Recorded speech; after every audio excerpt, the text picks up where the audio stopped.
I picked these people because all of them are the best on earth. But I also wanted to see, well, they're all very different. In the book, for example, you'll see somebody like let's say Jack Bogle, who built Vanguard and believes in investing and holding that money and indexing.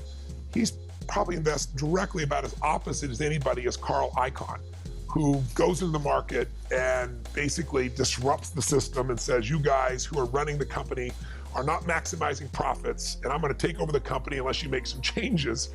And I'm grossly generalizing what he does. It's much more deep than that, but that's a good metaphor for it. And so they're very different. I mean, Carl is pretty intense. Jack's pretty intense too, but about different issues. I actually had the privilege, by the way, of introducing the two of them. That's how far I came on this journey of 4 years. They both known about each other for decades and both fans of each other, but I got to introduce them. But the reason I bring it up is you might say, well, they have totally different approaches. What do I do? Or you might see Kyle Bass has a completely different form of investing, let's say, than another person. Or maybe, again, looking at somebody like Sir John Templeton and seeing his ideas. You invest when there's blood in the streets, when everybody's freaking out, when they know the world's over, because people give up their investments for pennies on the dollar, and then things always come back and you make a lot of money. So there's lots of different approaches here. And so I picked a dozen in that section of the very best of the best, and I decided to share them all. But I want you to know that they do have some things in common. What they all have in common universally, not only the people on the video, but virtually everybody that I interviewed, they all are completely obsessed with not losing. Not losing to them is as important as winning. They say, well, what do you mean? Not losing money. Do you remember Warren Buffett's favorite quote when he says, here's the key to investing, it's only 2 rules. Rule number 1, don't lose money. Rule number 2, see rule number 1, right? And that came from actually his teacher. He's been sharing that his whole life because it's the focus. Guys like Paul Tudor Jones, to make money 28 years in a row through stock markets crashes and ups and downs, and bonds and changes in the financial system and 9/11 and everything we've gone through, the subprime crisis, to make money 28 straight years, you got to be focused. You better not lose money, because when you lose money, people don't realize what it means. Most people don't realize that if you lost 50% of what you invested, it takes 100% for you to get even. Because when you lose that money, you have less money to invest, and so now it's going to take even more to get even. If you lose 60%, it takes 200% of your money to get even. So it's not a 1-to-1 ratio that people don't understand, and these great investors know you can't afford to lose money, and so they have all these systems and ways to do it. What else do they have in common? Well, all of them go after what they call asymmetrical risk reward. Now stay with me, it's a big word, asymmetrical. It just means that they want to get a small amount of risk with a lot more possible reward. If I'm going to take risks, they say, I want to take as little risk as possible for as much upside as possible. So when you go through those chapters, you'll see, for example, that Paul Tudor Jones, when I first worked with him, he was having a little bit of a challenging time, and he brought me in to do a turnaround on him.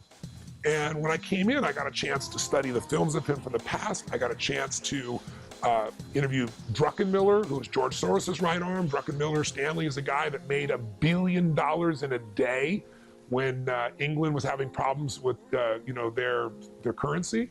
And so I got to interview some amazing people, and they all helped me to figure out that when Paul was at his best, when they're at their best, Paul always made an investment where he was risking $1, being certain that what he was going to risk in was going to make him $5, almost a 500% return. Now, all these guys know they're going to be wrong.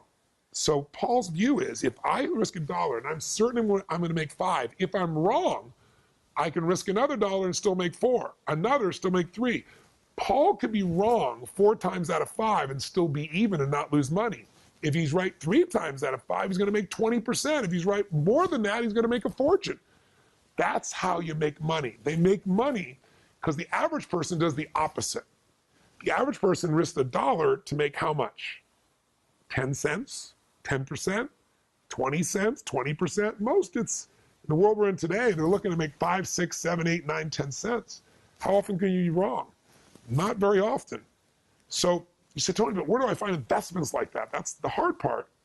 But these guys have done it. And I interviewed Kyle Bass. Kyle Bass is the man who took $30 million and turned it into $2 billion in 2 years during the worst economic crisis. How did he do it? He did it by finding an investment that nobody believed was valuable.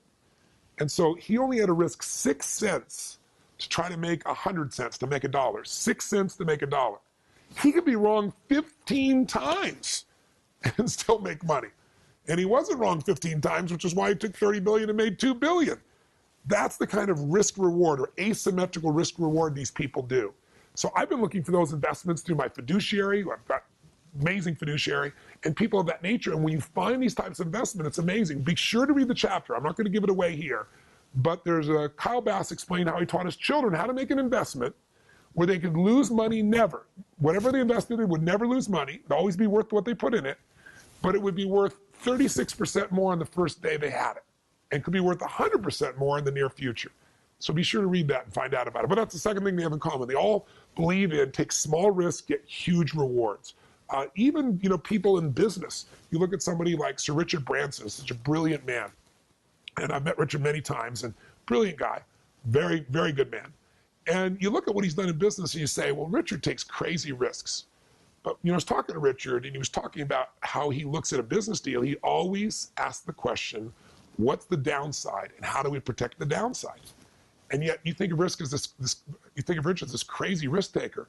In fact, one of the stories was shared with me was when he was doing Virgin Airlines. That's a big risk, these giant Boeing jets. He actually went to negotiate to get Boeing to give him a guarantee that if the business went under, he could give back the jets without the expense. I mean, that's asymmetrical risk reward, right? That's pretty brilliant.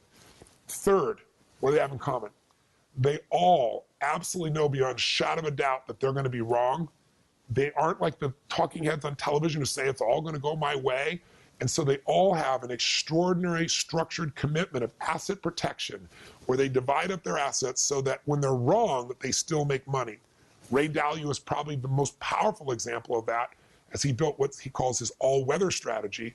And he gave us a strategy not identical, but similar, based on similar principles in the book, which is the all-season strategy, which is designed so that if the stock market goes up or it goes down, you can still make money. If interest rates go up or they go down, you can still make money. And when you go in the book, you can see this. But the secret, same thing is true of David Swenson. David Swenson has an asset allocation, a plan that says, I'm going to be wrong, so I need to have a strategy that when I'm wrong, I'm still okay. I can still make money.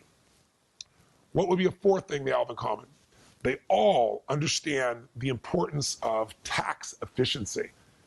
David Swenson told me specifically at Yale, he said, Tony, there's only a few things that really move the needle. You got to diversify your investments so that you're protected and you get the most protection for the downside, you get the most upside possible. He said, you really have to also make sure you have a certain amount of investments leaning towards equities, because equities over time have had a better return than most other investments.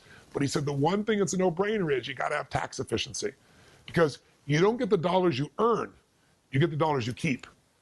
And as I mentioned to you, there's a chapter in the book on the secrets of the ultra-wealthy and the secrets that you can use today. Ultra-wealthy people know that earning more is not the answer, keeping more is the answer, and that the IRS has sanctioned very specific ways that you can keep more of your money. And if you keep more of that money and invest it properly, you compound it, you're going to get a giant return. And there's ways to do it where the money is deferred, and there's ways to do it where the money is actually tax-free and it's legal.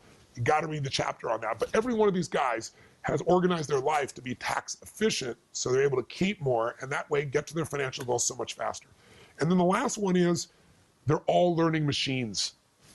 One thing they have in common is none of them will ever settle. They don't say, I got it mastered. They're always studying, they're always learning, they're always growing, they're always trying to figure out a new insight, a new way of strategy to do things better.